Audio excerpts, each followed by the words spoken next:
Welcome back, everyone, and welcome to Briggs Library for our lunchtime panel on U.S. and European perspectives and alliance burden sharing.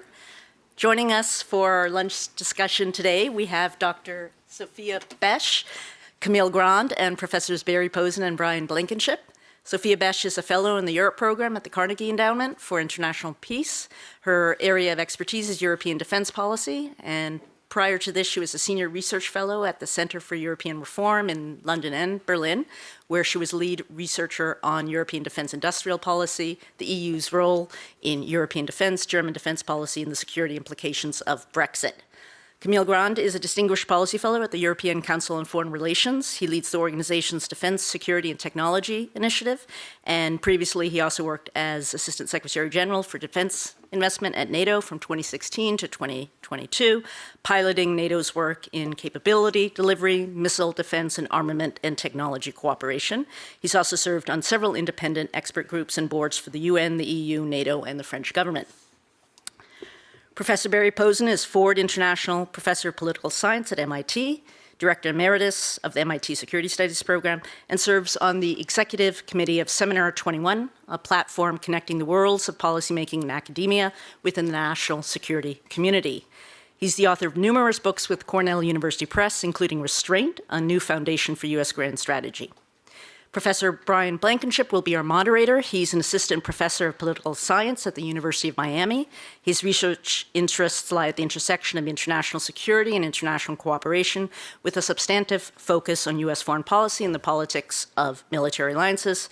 He was previously a Stanton Nuclear Security Fellow with the Council on Foreign Relations, and he's also the author of a recent book from Cornell University Press on today's topic. His book, which is superb and I highly commend to everyone, is titled The Burden-Sharing Dilemma, Coercive Diplomacy in U.S. Alliance Politics. Please join me in welcoming the panel.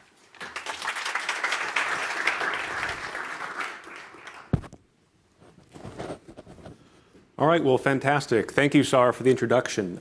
It is my pleasure to moderate this panel on U.S. and European perspectives on alliance burden sharing. We have three fantastic panelists, as Sarah noted. So to set the stage a little bit, our subject today is burden sharing. Burden sharing is one of the most important issues in any alliance, but particularly in the NATO alliance. Burden sharing, in many ways, is the mechanism by which an alliance pools resources, aggregates resources for the purposes of achieving common objectives. Without burden sharing, you risk either not having enough resources to do the job, or you risk unduly burdening one or a subset of members, causing mayhem and discord in the alliance. And in part for that reason, in part because burden sharing is so important, it is perennially one of the most contentious issues in any alliance, including the NATO alliance. In recent years, of course, burden sharing has become top of mind, in part because of the presidency and candidacy of Donald Trump. But even prior to Trump, burden sharing was and likely will always be a contentious issue in the alliance. Trump, in many ways, his distinguishing characteristic was not in emphasizing burden sharing and making it a contentious issue, but in airing it out in public. But if you look privately, these sorts of debates, this sort of coercive pressure is common throughout the alliance's history. You look back to Kennedy administration, Johnson administration, Nixon administration, all of them very much leveraged threats of troop withdrawals for the purposes of encouraging burden sharing. Even further back to Eisenhower, who at one point said that if U.S. troops remain in Europe indefinitely, he would consider that a failure of U.S. policy.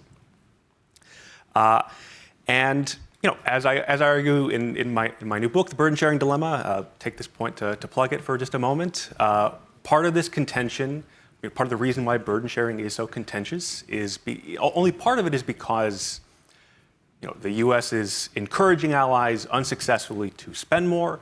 Part of it also stems from the U.S. itself. The U.S. is often looks at what the consequences of burden sharing would be in terms of allies becoming more self-reliant, doing things their own way, and often recoils at that. So today we're going to be discussing a variety of subjects related to the issue of burden sharing in the NATO alliance. And I'm going to start off with one opening question that I'll give each of our panelists the opportunity to say a few words on. And that is a very general question on the state of burden sharing, particularly defense spending in the NATO alliance. 2024 looks like it will be the first year since the 2014 Wales Summit 10 years ago that the 2% standard spending on 2% of GDP defense spending standard will be met across the alliance as a whole. Not every member is meeting it, but most of them are, and as a collective, they look likely to meet it this year. So my question for our panelists is, first of all, how much progress does this represent? Is it enough? And second, is 2% even a good standard for burden sharing? And if not, is there a better metric? So I'll start with Barry.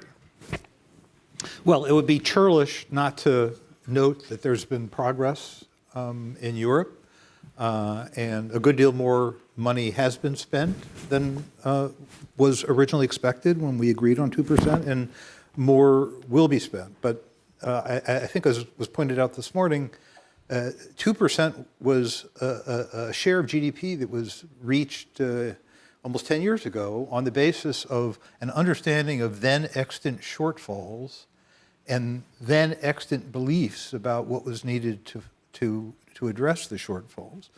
And it appears impressionistically that two things are true. To quote a different politician, they misunderestimated the extent of the shortfalls, and they didn't understand the direction of the threat environment. So it's quite likely that though 2% has assumed an important symbolic role in the alliance, that as an indicator of either burden sharing or of successfully reaching force planning criteria of the kind that was discussed in the last panel, it probably doesn't cut it. Stop me if I go on too long. I'd add a couple other points. If you want to discuss burden sharing, we need to decide what is the burden, and I think this is one of the biggest questions. I was at ISA just now and went to a European Union and the Liberal World Order panel, which was a great panel, by the way. It was from the special issue of International Affairs in the fall. If people take seriously this notion of a liberal world order and Europe's particularly commitment to that liberal world order, and the United States is spending 3.25% to 3.5% of GDP to defend that world order, then 2% doesn't cut it as a fair share of the burden. I'm not saying that's the way it should be looked at. I'm just saying if one looked at it that way, and one could, then you can't consider 2% of GDP to be a fair share of the burden. If we're measuring against the defense of Europe, we're stuck with the hoary old problem of what share of the U.S. defense budget really goes to defend Europe. And depending on where you got your accounting degree and who's paying your salary, you can make that number look small or large. I like to use 50%, which is as good as any, and that means we're more or less in the same ballpark, but that still makes us uncomfortable because we know we're not getting enough. Finally, I have to say I don't really care much about the idea of equity in burden sharing. Like everyone else, I think I'd like to move beyond money to capabilities. But B, as many of you know, I have some radical positions on the transatlantic relationship, and my little quippy way of talking about the problem is the current contract between Europe and the United States is the United States agrees to defend Europe and Europe agrees to help. And I believe we have to reverse that contract, that Europe has to agree to defend Europe and the United States has to agree to help. And I think that changes things significantly. So I'll stop. Thank you, Barry. Sophia. Not much more to say on that point. Well, thank you, Brian, and thank you to Georgetown for having us all here. Look, we all know the flaws of the 2% metric. I won't spend much time on it. Input doesn't equal output. It doesn't take into account some of the important contributions that allies make outside of defense spending, be that aid to Ukraine, Russian energy divestment, risk sharing in a more general sense. It's also not the same for all allies. You know, the allies where the gap is the highest in absolute terms, Germany, Canada, Italy, Spain, On the one hand, only a little bit goes a long way. On the other hand, the gap here is often much larger than for other allies, so they have a lot more to catch up on. And in most cases, it won't be enough. We know that the investment gap across the alliance, across the European in NATO is closer to 4% than 2%. What I think sometimes gets missed is that the politics of 2%, I think, have changed. I think a lot of European allies used to look at 2% as the golden ticket in Washington. It's what you needed to do to be a good ally in the eyes of the United States. And I think what we're realizing on the one hand is that even for those Europeans who do more, if it plays well on Capitol Hill, there will always be people here in DC who will continue to criticize Europeans, and there will always be ways to criticize what Europeans put into the alliance. If we all spend 2%, we should be spending more. 20 allies spend 2%, there's always some that don't. But what I think has changed is that Europeans are not currently increasing their defense investment to keep the US in. They're increasing their defense investment to keep Russia out. And I think in that sense, money speaks louder than words. And what we're seeing, this trend, is a real sign of threat perceptions in Europe changing, and I think changing sustainably. So what matters now to make this conversation, I think, around burden sharing a bit more concrete and a bit more constructive is to look at two things. One is prioritization and one is sustainability. So when we talk about prioritization, in the previous panel, I think Justina made the point of what have we learned in this war, what do we need to invest in? Of course, we need to invest in heavy armored brigade, we need to invest in air and missile defense. We can't forget that we also need to invest in technology to maintain the competitive edge of the West, if I may say it like that. We need to invest in the less exciting things, spare parts and ammunition. And in recruitment and retention, that'll cost money too, to have the people to wield these capabilities. And then we need to look at sustainability, and perhaps it's not surprising that as the German on the panel, I bring that up, because the question is not just do we hit the targets now, the question is do we hit the targets consistently over the years to come? Do we manage to bridge this gap between the short term and the long term, which I think is where we've arrived right now? The European Commission has made that point in its defense industrial strategy recently. Others have too. Do we send the right signals to industry? And I think I'm encouraged here, to end on a positive note, that we have begun the debate in several capitals, including my own, of where is the money coming from. We're no longer just talking about we should spend the money, but we're talking about what does that mean? Do we borrow? Do we reprioritize? Do we cut social spending? Do we increase taxes? Do we have EU level funding? I think that is the important conversation to have right now, and I'm encouraged that we're beginning to have it. Thank you, Sophia. And last but not least, Camille.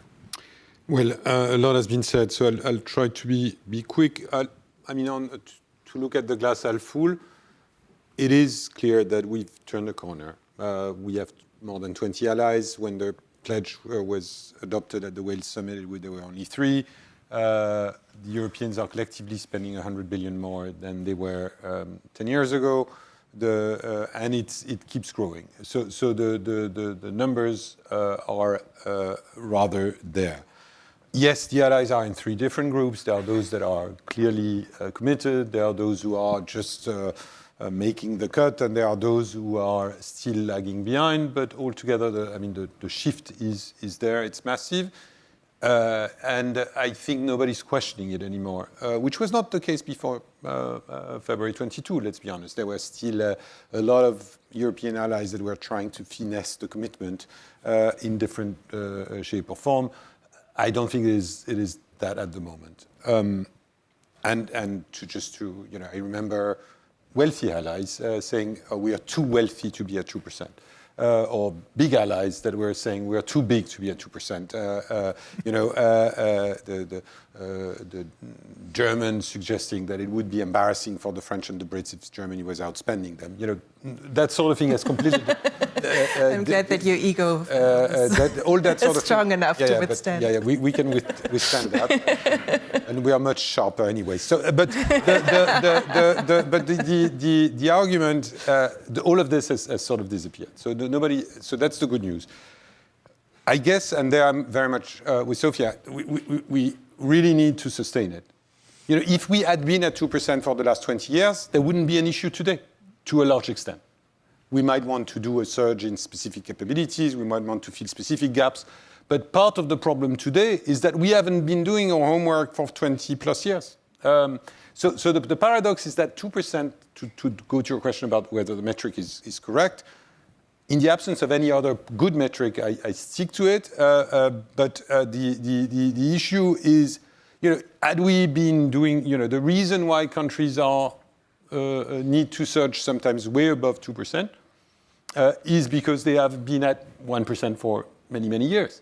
So that's part of the problem, is that, of course, you have to take the long-term view, and they need to sustain this now. Because, of course, if it is a bushfire for a couple of years, and that, you know, I don't know, if, you know, the orange elephant in the room is not re-elected, how do we, you know, fine, we're going to get away with it. Or if the conflict in Ukraine slows down, that's going to be okay. You know, that sort of behavior would be creating problems for the future, and I think that's the where I do have a question mark about the sustainment, and I think what we have to do. Second thing is we have to spend it on the right thing. So the easy thing is to say, follow what Angus Lapsley is telling you. Another one is to say, okay, you need to do the boring stuff. When I was at NATO, I rarely saw a defense minister wearing a T-shirt I bought spare part and ammunition. They were all into, I engage into a fancy thing, and now we see the results. So the outcome there is, you know, do the boring stuff, do the 20th century capability of, you know, numbers, enablement that have been degraded so much by not spending 2%. And finally, prepare for the future and look into but you can't pick and choose between those three and argue that because you have exquisite cyber capabilities, you can afford not doing the logistics, which is part of the problem still. Altogether, there is no reason whatsoever why the Europeans shouldn't be capable of deterring Russia, that they already outspend collectively, and that they, if the growth continues, and if everyone was at 2%, I think the number would be $450 billion or something like that.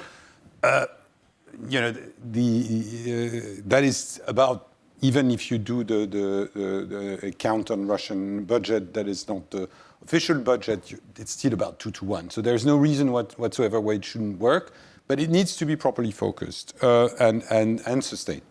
Last point is maybe the most difficult question, is where, you know, if we agree that we're in that sort of ballpark in terms of money, because that's what's fiscally sustainable and that's what needs to be there.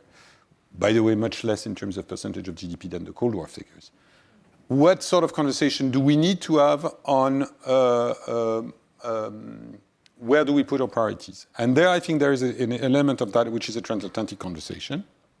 And I think the argument is, are we looking for Europeans to be able to do much more on their own, which would mean that the Europeans deliver to the alliance a full force package, which they've never done.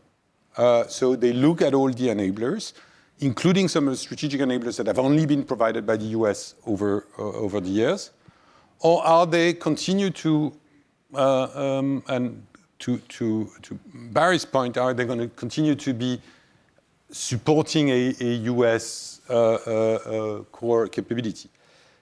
So if you look at that, you could say two things. Well, you know, one of two things. You could say, oh, but today, look, I mean, 90% of most capabilities in peacetime in Europe are non-American. On the other hand, if you look at exquisite strategic enablers, that number tends to be reversed.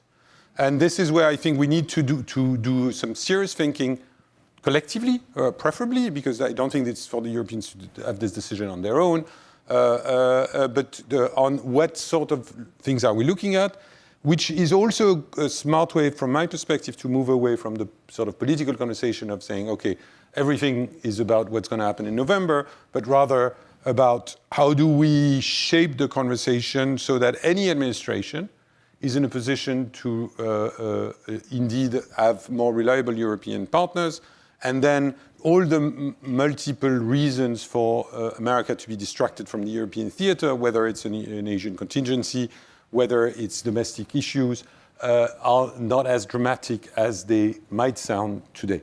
So I think that conversation needs to take place, and I would argue rather now than in 5 years or in 10 months when the thing, the problem is really on our lap. But I think so that's the sort of conversation that I would like to see unfold. Fantastic, thank you all. So in the spirit of the previous responses, I'd like to now turn to some questions that go beyond the 2% standard.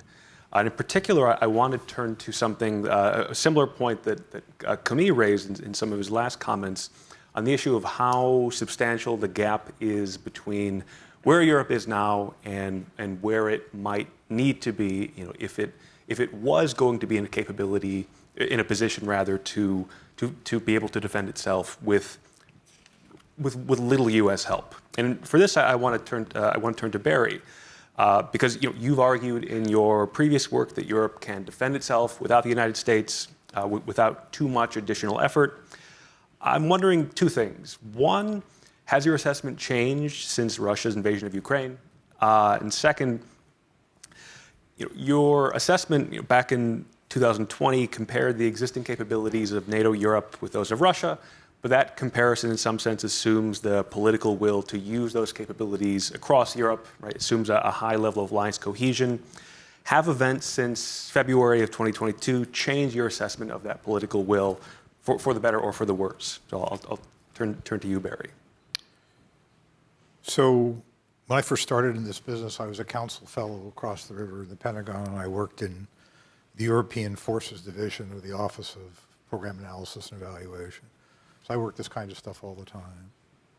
So I know what the data would look like to answer your question, and I know that I don't have that data. I don't really have it. So that makes the problem hard. I think one of the people will be, obviously there's lots already being written about the lessons of Ukraine and what Ukraine tells you about everything from Russian intentions to Russian capabilities.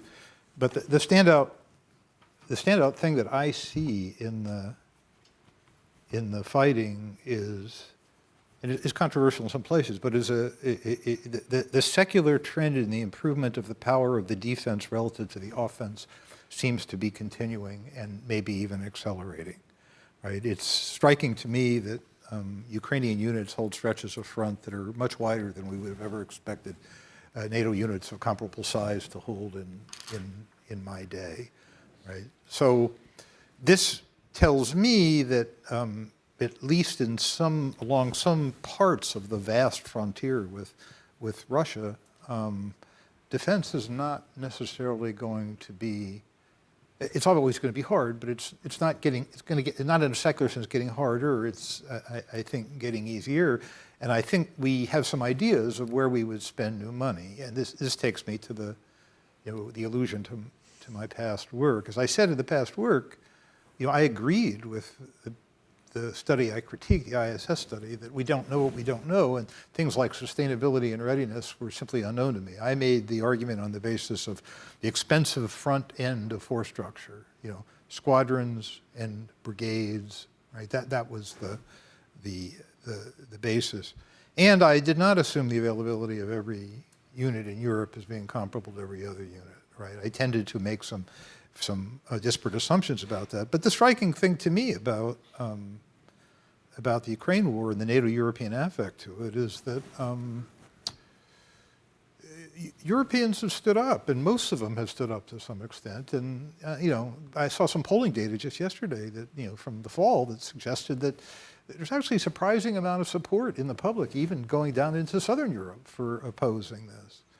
So this is sort of the instantiation of Steve Walt's old balance of threat theory, right? If the adversary has malign intent, offensive capabilities, and is close, you're going to tend to balance. And those who share that perception to the most intense degree are going to balance and coalesce together.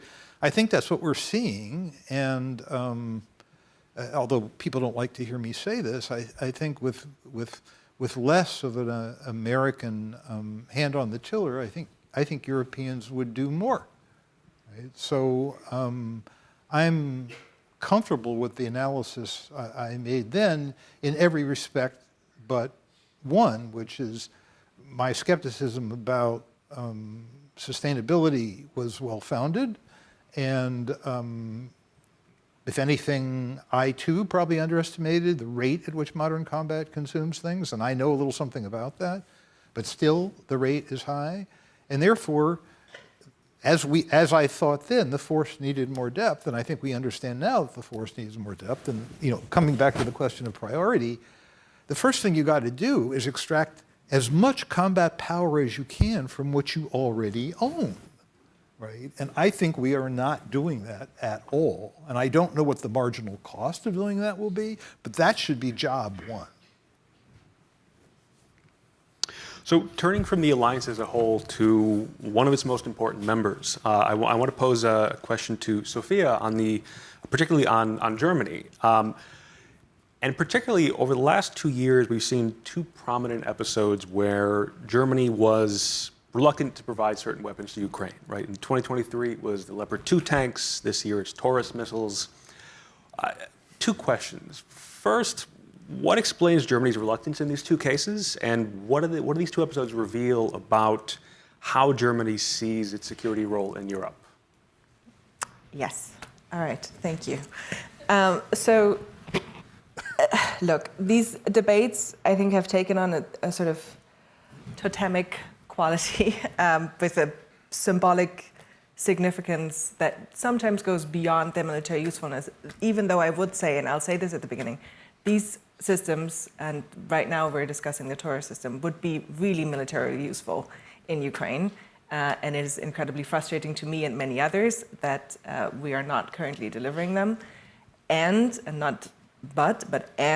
Germany has supplied more equipment and weapons in absolute terms than any other European ally in NATO. And I don't really think it's interesting for me to discuss those two aspects because we've all talked about them a lot. So I think in the interest of the Germany explaining that you're asking me to do, these instances have become symbolic for a reason. I think they've become a shorthand for the divisions inside the German government, inside the governing coalition, between the government and the opposition, and then also the divisions between Germany and some of its European allies. There are obvious parallels, I think, between the two systems. There are also some differences between these two episodes, the Taurus and the Leopard. So if I briefly recap, in both cases, the Chancellery has taken on, I think, the role of principal obstructionist and against the advocacy of German elites and some other European capitals and the US. In both cases, the Chancellor has cited concerns of escalation and Germany being seen as a potential party to the war if it were to send these systems. In both cases, the Chancellor can point to public opinion being with him. In the case of the Leopards, the German public changed its mind at around the same pace of the German Chancellor changing his mind. In the case of the Taurus missiles, there currently is a majority against sending them of around 70%, though I would caution relying too much on public opinion polls when it comes to these very specific questions, because I do think that if leadership were to make the case for sending these missiles, then public would probably understand the case as it was made. Currently, what we are discussing is all the reasons why we can't send the missiles, so public opinion follows that. In the case of the Leopards, Berlin took the decision to deploy the tanks only when the US also committed to sending tanks. In the case of Taurus, the Chancellor seems committed to his decision not to send them. So I think what is interesting beyond these facts is that it reveals something about how the Chancellery sees Germany's role in Europe. And that, Brian, I think was your question to me. And the Chancellor was very explicit about this because last year, after the Leopard episode, when Germany had just made the decision to deploy the tanks, at the Munich Security Conference shortly afterwards, the Chancellor, faced with criticism around, the speed of his decision and having waited for the Americans, said quite proudly that this instance was symbolic for the kind of leadership that other allies could expect from Germany in the future. So how should we understand that? there's a German word for this, of course there's a German word for this, that the Chancellor also likes to use, and it's zusammenführen. And zusammenführen has two meanings. It means to lead together and to forge and to unite. And I think that is the sort of ideal sense of what the Chancellor wants to do. He sees Germany not as leading the way in a traditional sense, but as a unifying force in Europe. Our national security strategy avoids the term leadership altogether. It speaks instead of special responsibilities, right? Our defense minister, Boris Pistorius, makes a similar case in the military realm, where he talks about German military as the backbone of European security. And I think that these conceptualizations of Germany's role make sense from the perspective of the country's history, its geography, its economy, frankly. And I think there's no point in wishing for a different Germany, right? I think that the normalization that we're seeing with Zeitenwende, with the defense fund that Heather Williams would have lost a lot of money on, what we're seeing, the normalization, does not mean that Germany is trying to turn into the UK, it's trying to turn into France. I don't think that this is what we should expect. But we should hold them to the standard that they set for themselves. We should hold them accountable to this idea of a military backbone. What do you expect from a military backbone? You want it to be strong and stable and carry its load sustainably for years to come. I have some question marks on that. And what do you expect from a unifying power? You want it to have strong and stable alliances with its most important neighbors, Paris, Warsaw. Again, I have some questions. So I think that's where I would begin the criticism. I would want to hold Germany accountable to the standards that it sets for itself. Thank you.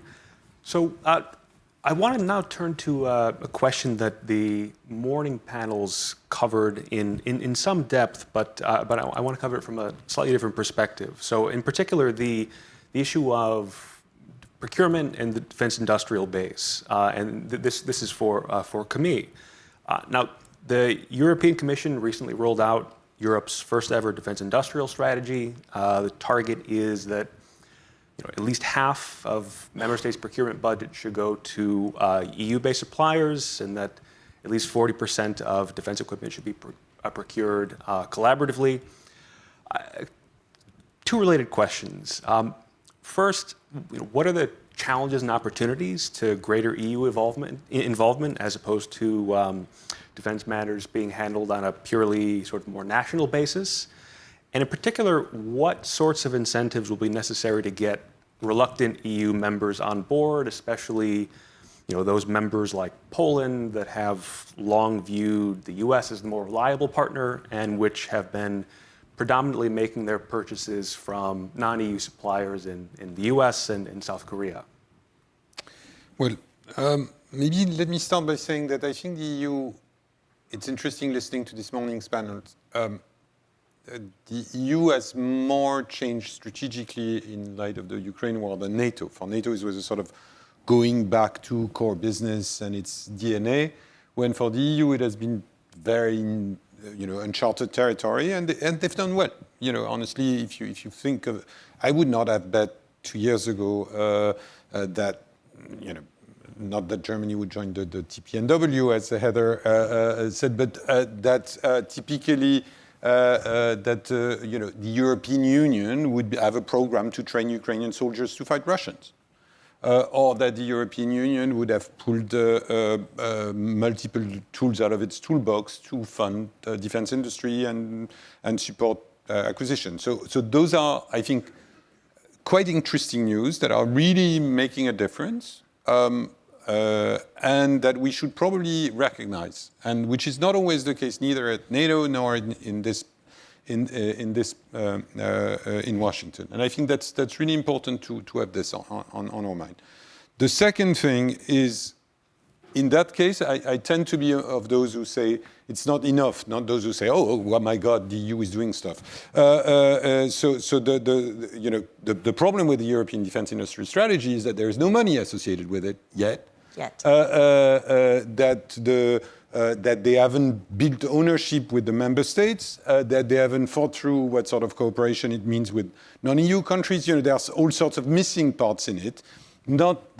So I'd rather see it more ambitious and more robust than starting criticizing for a level of ambition that would be inconsistent with other things. So that would be my a very important point. But so if I'm trying to be realistic when it comes specifically to the European Defence Industrial Strategy, I think it is below the bar seen from me because it's talking about things that will happen eventually in 2028 once the multi-annual financial framework and all sorts of very complicated Brussels bubble decisions are taken. That it's below the bar today because it's not with reallocating 750 million and nobody even knows that whether it's fresh money or not, that it's going to make a massive difference. And that, by the way, it's missing. There is a huge missing problem, which is how do we address the shortfalls for the Ukrainians as part of the strategy, which doesn't seem to be part of the strategy. Even the EU senior officials admit that. So at the end of the day, what I would like to see is an EU that is more disciplined.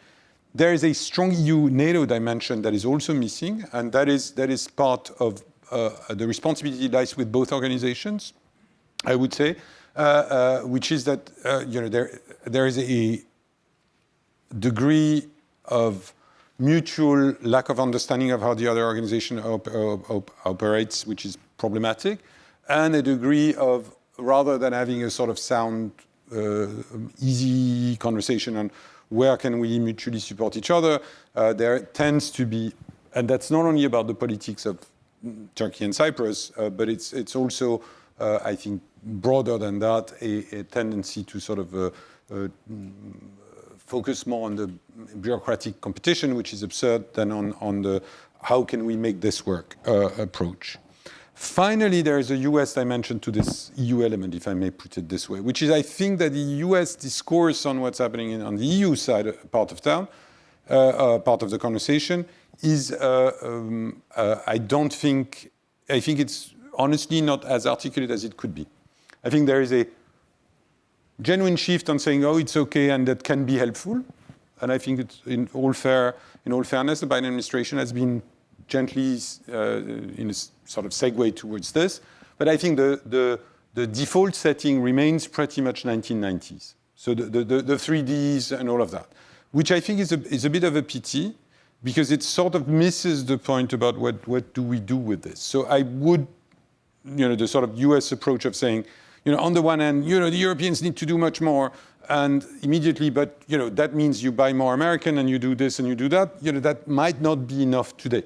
So there needs to be a sort of recognition that part of it means that probably the Europeans, if they spend a lot more money, they might buy more American stuff, less American stuff and a bit more European stuff.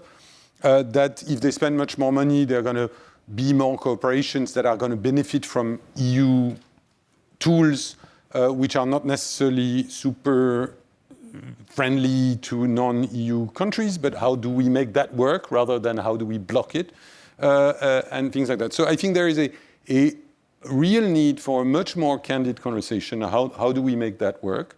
On the fact that the EU input into this conversation is useful. I shouldn't be in any shape or form undermining NATO, but needs to be recognized more openly. And that, by the way, all of this is also a European-wide conversation. I think if the EU is serious about pulling the strength of the Europeans, it needs to also look at non-EU Europeans and how to bring them on board. And all of this is something where we are, I would believe, only opening a conversation. And I'm honestly not sure that it's going to go anywhere because there is a default tendency of many of the players in that conversation to rather block it than let it land somewhere where progress is the key priority. Thank you. So I think now we're going to pivot to question and answer. So I don't know if we have a microphone anywhere, but I imagine the room is small enough that we can hear. So if folks would like to start raising hands, yeah, go ahead.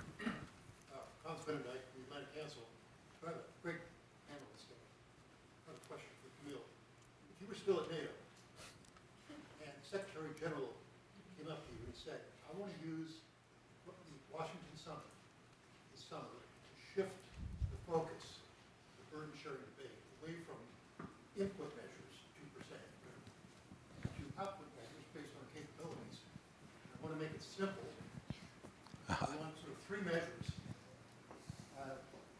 might be readiness, might be enablers.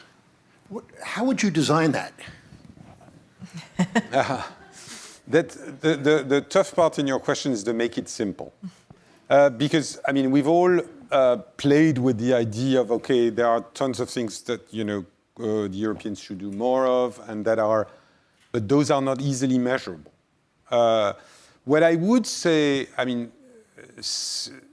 I use the image full force package, which does speak to a military audience, probably not to the rest of that, which is, okay, assuming that we are, today, I was very struck by a comment by the commander of US Air Force Europe, who said, by the end of the decade, there's going to be 550 fifth-generation aircraft in Europe. 500 of them will be flown by European air forces. So that's quite a change from, what is the perception of many Americans, first of all, and the reality. So if the effort was to say, okay, the Europeans need to carry the biggest share of the overwhelmingly biggest share of the burden when it comes to conventional defense of Europe. I think nuclear is very complicated, and it's a separate conversation from that perspective, because you can't say we sort of segue to more European capabilities as easily. But which means, for me, two things essentially. First of all, and to build up on a point Barry made, to say, okay, where are we on sustainability and enablement? And what I would add, the strategic enablers for that.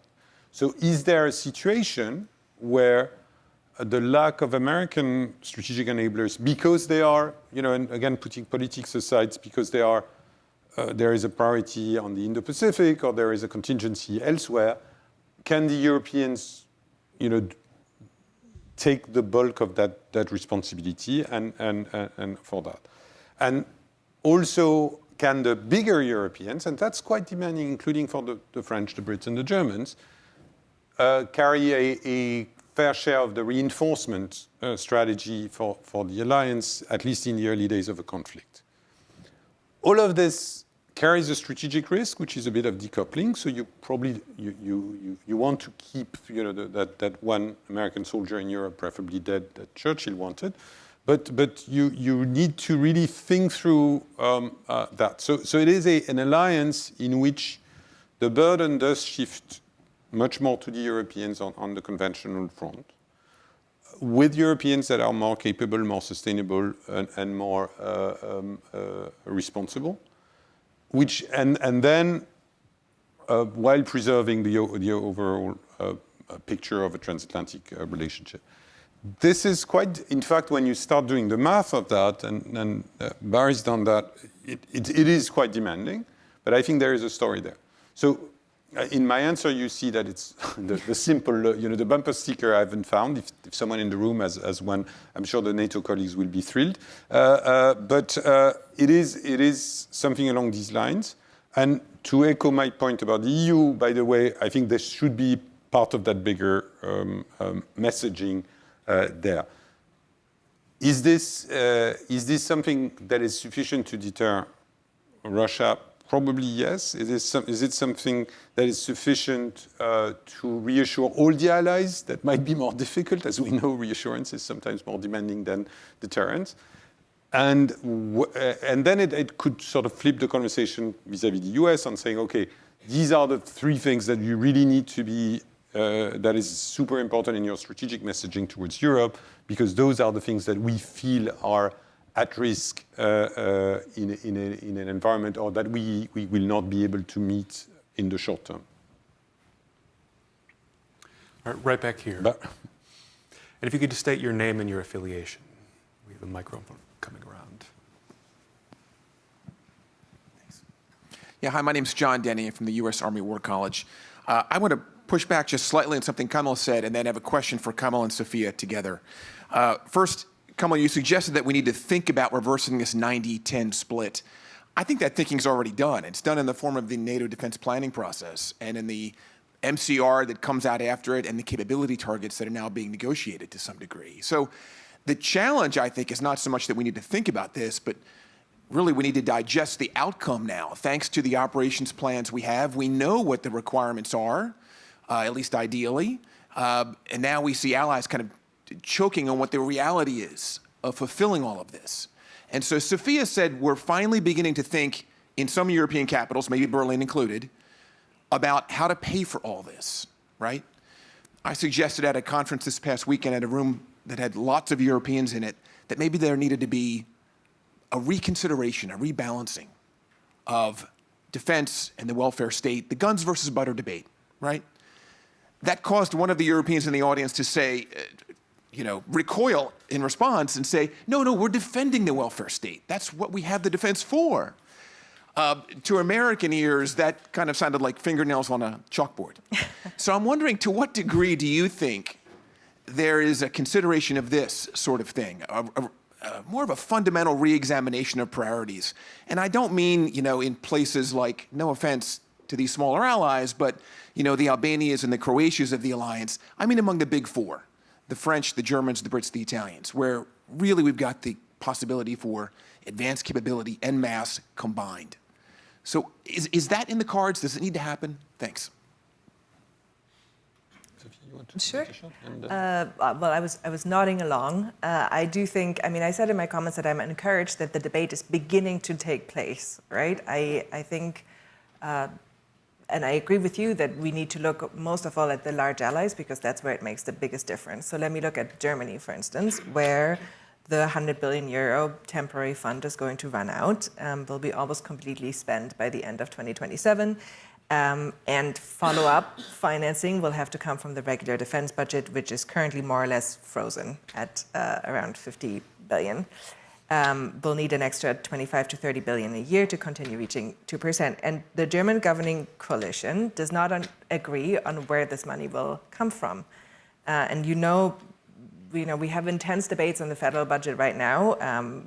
Spending is capped, as you know, by our constitutional debt brake, which has recently been reinforced by our constitutional court. And there's broad popular support currently for Zeitenwende, for higher defense spending. And I'm with you. I think that broad support is probably going to erode once you start talking about if you want more money for defense, you're going to have to cut it in other places. I don't think that German elites, for one, are currently prepared to have that conversation yet, with the exception of our defense minister, who has been making some comments last week about, the money is going to have to come from somewhere. The biggest obstacle in this case is fiscal policy. For other allies, the biggest obstacle will be whether they're able to borrow more, whether they're able to raise taxes.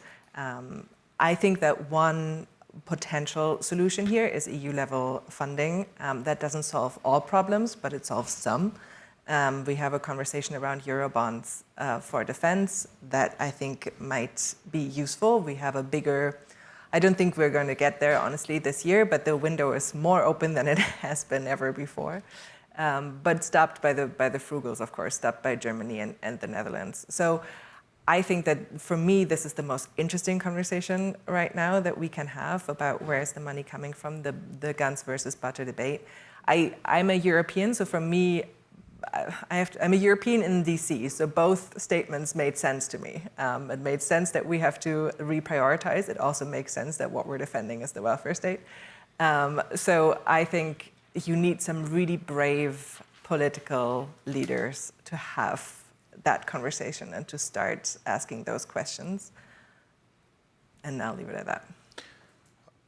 If I can add a couple of sentences to those points that I very much agree. First of all, I honestly think that the welfare versus warfare debate or the war economy debate in Europe is anywhere close to reality. What the level of effort is absolutely sustainable. It is not insane. Let me take a French example, because instead of doing German bashing, I'll do a bit of French bashing. If the French had spent about 5 or 10% more on their defense procurement bill for the next few years, they would probably be meeting a lot of what is expected of them in terms of conventional capabilities. So the step is not as high as, it's a sort of, okay, we give up welfare state and health insurance for all, for defense. We are not at all in that sort of conversation. We are in a conversation, it's not in Britain, the NHS or the deterrent.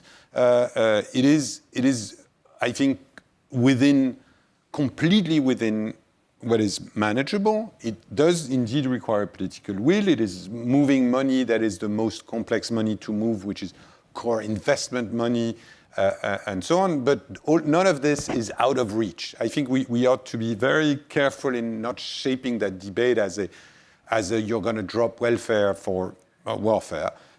We're not going to drop welfare, I agree, and I don't think there is any constituency that is willing to do this. And I would argue that in the European case, in most countries, shaping it in this way is going to be very complicated. What we're going to do is maybe sometimes prioritize. And let me give you an EU example, which I love, which is strategic mobility. In the previous round, there was a big push for strategic mobility under the budget of DG Move, so all the transport infrastructure, so under civilian budget. At the end, it got killed because the Austrians wanted cleaner tunnels to do things, and it got most of the money that was supposed to go to the Baltic states and Finland. I mean, that sort of wrong prioritization is something that should no longer happen, I would argue. But the money was there. It was just the wrong priority. So my point there is to say that we can really make a difference within this, and that sort of difference, and a last figure just to give a sense of that, the Europeans have spent 10 times more on mitigating the cost of the energy bill for their citizens than on the support to Ukraine.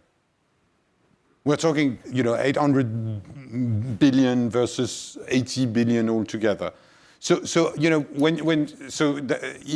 if you think in these terms, suddenly things become quite different, because that was just, the government saying, okay, we're going to pay your gas bill, which was not necessary, maybe not as necessary as it was. Maybe it was important to keep the support for Ukraine and that people would not go crazy about the fact that they were no longer heating their homes. But it was there. So I'm just putting these on the table just to think through in terms of, okay, there is room for maneuver. We are still very wealthy countries operating with budgets that allow such shifts. Why don't we start taking two at a time so we're able to hit everyone? So why don't we take the two up in the front here? Yeah. Hi, Heidi Hart from the University of California, Irvine. We know that EU-NATO relations have been challenging for a very long time, given the Cyprus issue and other issues as well. You're talking about, defense investment, et cetera.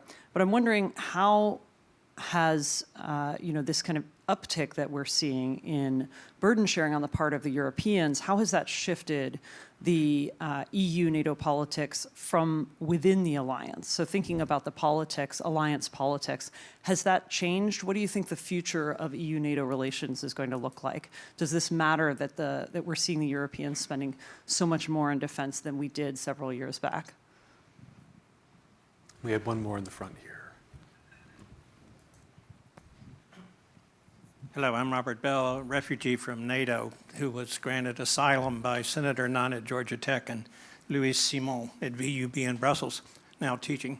My question is for Sophia and my friend Camille on strategic enablers, because I think we all agree on how significant that is for Europe, whether it's from the burden sharing point of view or in the context of standing up on your own or even strategic autonomy. The question is how you get there, because the arguments are well understood and the history for Europe doing more on that is longstanding.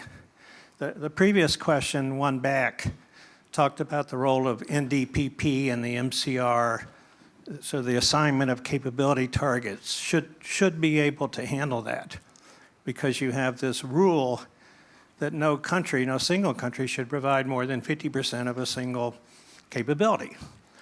But what happens, of course, is the U.S., not seeing other volunteers, sort of raises its hand and says, okay, we'll provide 90% of that capability with the caveat that you can't count on about half of that because we may be engaged in the Indo-Pacific. And then the international staff and the military authorities highlight that risk, and the political authorities say, we'll take the risk. So my question is, what would happen? Imagine a debate between Trump and Biden where Trump repeats Russia should do the hell they want with any ally that's delinquent on 2%. And Biden says burden sharing matters, but NATO matters. But my policy is we will not provide 50% more of any capability that NATO needs, full stop. Is Europe capable, either financially or institutionally, of stepping into that sort of forced gap? I'd be interested in Barry's views on that, but my short take is strategic enablers is indeed one of the demanding part of the conversation, because that's not the one thing that you fix in 1 year by just buying a stock of ammunition. It is demanding. It is, this is where the gap and the reliance has been the most visible. Whether you're talking about air-to-air refueling, about space capabilities, about ISR assets, this is where the step is going to be the highest. So in order to do this, I think, first of all, I think the use of the NDPP is, of course, the natural venue to push for that. It also probably is the domain where the sort of timeline is not going to be sort of one cycle timeline. It's going to take more time. It's probably a domain where buying off the shelf existing capabilities might be a good mitigation strategy, including from the US, and that should be recognized as one potential tool to meet those demands. It is also where, in the longer term, the EU investment might make the biggest difference, because it might help develop those capabilities, or the next generation of those capabilities, the most collectively, because that's the way it works. So my short answer is that it's doable, but it will take more time than many of the other steps. But that's precisely one of the reasons why it should happen. Precisely for the reasons you were mentioning, is that for any reason, the notion that the US will apportion more than its share in the NATO environment is not, I would not take it for granted in all contingencies. And again, putting aside the politics. So for that reason, I think it's fair to do this. On the EU-NATO conversation, as I mentioned in my after your first question, I don't think we're where we should be by any means. I think we should move away from the blaming game, and I think the responsibilities are well shared across the players, both the institutions and the nations. It's absurd that we have 23 allies that are EU member states, and we don't have a much cleaner way to cooperate. And I would say that if we are moving towards a more European NATO, which is probably the case in terms of trends, that more European NATO means that we need to very much clarify and simplify the relationship with the EU, so that the two organizations don't step on each other's toe and create that narrative of competition, which is, I don't think, very helpful. Maybe just to add on that EU-NATO point, I share everything that Camille has said. I will provide the more optimistic perspective that I do think that the relationship is on a more constructive track than it has been for a while, and that is in part because the EU has really sharpened its idea of itself as a defense player, which for a long time was very vague and, quite frankly, very theoretical. After the Russian invasion of Ukraine, I think what we've seen is the Commission has taken over, and the Commission is a market power, a regulatory power with a budget. And so as a function of that, the EU is looking much more at defense industrial policy than at operational defense policy as it has before. So we face a lot less of the questions around duplication and whether it is all necessary. So that brings us on by itself on a much more constructive track. Even sitting in the US, I think I hear many more Americans now acknowledging that we really need an all hands on deck approach and that the EU can play a useful role. And I think, the Commission Defense Industrial Strategy was a draft document. It's a first draft, if you will. We're now going to have a conversation about the really tricky issues, which are issues of third country participation and procurement. But again, as I was saying in my earlier comment, I think there's an emerging understanding of short-term needs and long-term needs on both sides, both in Europe and in the US, and that will allow for a better cooperation between the EU and NATO in years to come. Well, isn't it, if any of this is going to happen, isn't it essential? I mean, EU has the competencies for essentially land communications in Europe. If you want to move stuff by train and truck across Europe, you need the EU to help you do it. NATO can't do this on their own. NATO has no competencies for managing industrial mobilization. Only the European Union has those political administrative competencies, right? So it just seems to me that if people are serious about this, there's no choice. The Americans have to drop this silly concern about the European Union. What little experience I have that bears on this is, I was in Brussels working on European security issues in 2003, right? And the people I knew who worked security at the EU, they could almost never even talk to counterparts at NATO. I mean, they called it the blockade, right?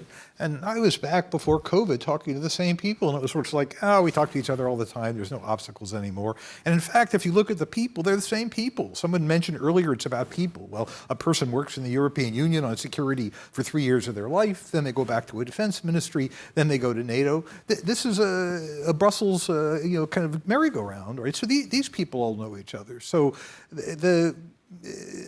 there's still going to be administrative and organizational jealousy, but if people really believe the wolf is at the door, then this kind of stuff is kind of silly at this point, right? I think people are starting to, some people are starting to note that it's silly. I wanted to come back to this question of enablers that Bob asked, and I just want to raise the question for the room. Some of this I've never understood, right? Airbus builds tankers, aerial tankers. We whine that we don't have enough tankers. Airbus probably offered the US Air Force a better tanker than Boeing did, and we didn't buy it completely idiotically. I mean, completely idiotically, right? And the same tanker is still on offer, and Airbus is a going concern. In fact, more of a going concern than Boeing. So, how it's possible that Europeans or NATO, in the same way that it ran the AWACS for so many years, can't generate a 25 or 50 or, for that matter, 100 tanker force if that's needed. This just seems crazy. And the same thing seems true of at least some ISR. I mean, it's not like producing a reasonable reconnaissance or communications drone is way out there on the technology frontier right now. We're complaining about Iranian drones going to the Russians. So how can this be a major issue? Now, a lot of it has to do with money, right? So you're going to take money from one place to another, right? Or you're going to dominate the production on a production line where Airbus is more interested in defeating Boeing than they are in providing tankers, for this. That's another thing, right? But a lot of these enablers, they seem well within the reach of European countries and well within the reach of European industry, right? So it sounds to me like this is, as you intimated, old-time bureaucratic politics, which is that if you can save a buck by assuming that the Americans will do it and not ask many questions, you did that. This was fine before the Americans developed obsessive-compulsive disorder about the Taiwan Straits, but now that we do, and we're talking about the Pacific, right? It's pretty clear that Pacific is just going to swallow tankers, right? They're just going to disappear into that maw. None of them are going to be left for Europe. It's absurd to believe otherwise. And the same is probably true of air-breathing ISR. These are absurd assumptions to make in this day and age. And if people are still making them, it means that they're not serious. If they're not serious, we have to ask why they're not serious. If I can just jump in on that, having been part of that awful bureaucratic conversations for a while. Just to share one example around the tankers. I was part of the RAND study on the Libyan war. There was an interesting fact that popped up, which was, there is a big tanker gap during the Libyan war to conduct the same pace of air operations, which then led to new NATO targets. During that moment, and we're talking 2011, US Air Force Europe asked PACOM, could we get a few more? And the answer was no, too risky. We're talking 2011, so I can't imagine what the situation would be today. Second point is when we try to understand how come the US Air Force could not find 6 tankers to fill the gap. One of the reasons was a presidential visit to Australia that was using more tankers than the Libyan war. So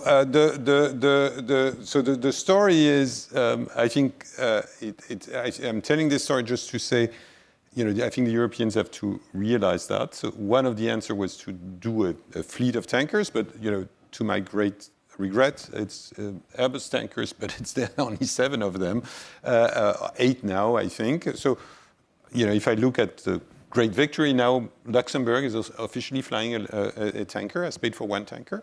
That's good. They don't have an air force, so flying a tanker is great. But on the other hand, why is that fleet not a fleet of 30 or 40? And I agree with you on that. It might be a little different for some of the sophisticated ISR enablers, where if you haven't invested money in developing that type of capabilities, again, the step might be a bit higher. Okay, so your second point was the point that I was going to make, and I'm just also going to add one fact, which is that Europeans come to DC asking the administration, asking Americans in the lead up to the NATO summit, what can we do? What can we offer? How can we help shape the conversations? And Americans say, well, the Republican National Convention is a couple days after the summit, so help us make the case that NATO is a good deal. It's a good deal for American industries, it's a good deal for the American labor market, it helps with jobs, it helps with money. And that is the challenge that Europeans still face coming here, and that underpins, I think, a lot of the speed of what we're seeing in terms of these big systems. Yeah, they shouldn't fall for it. The French are right. Europe needs more autonomous capabilities. They shouldn't fall for this nonsense. Even the Americans believe in NATO, we're having a religious meeting here today about how much we believe in NATO. Even the Americans believe in this religion, or they don't, right? And whether or not you buy a few extra, it's not going to be the key. It may make Donald Trump happy, right? But I think this is not serious. I'll bring you to the next time. Say what? I'll bring you to the next meeting. Nobody really cares what I think, but therefore that's why I assert it with such vehemence. Well, I know we're leaving some questions on the cutting room floor, but alas, we are at time. So just to close out, in the interest of time, I'll keep this brief. I'm struck, kind of reflecting on the panel, the degree to which we started with the 2% standard, kind of everyone coming to the conclusion that it's a flawed standard, right? It only measures inputs. We should be caring about outputs. But in many ways, we conclude with kind of the going back to that standard and the sort of political logic that in many ways drives it, right? In some ways, we're sort of left with the 2% standard as something that we can't live with, but also can't live without. So with that being said, please join me in thanking our panelists.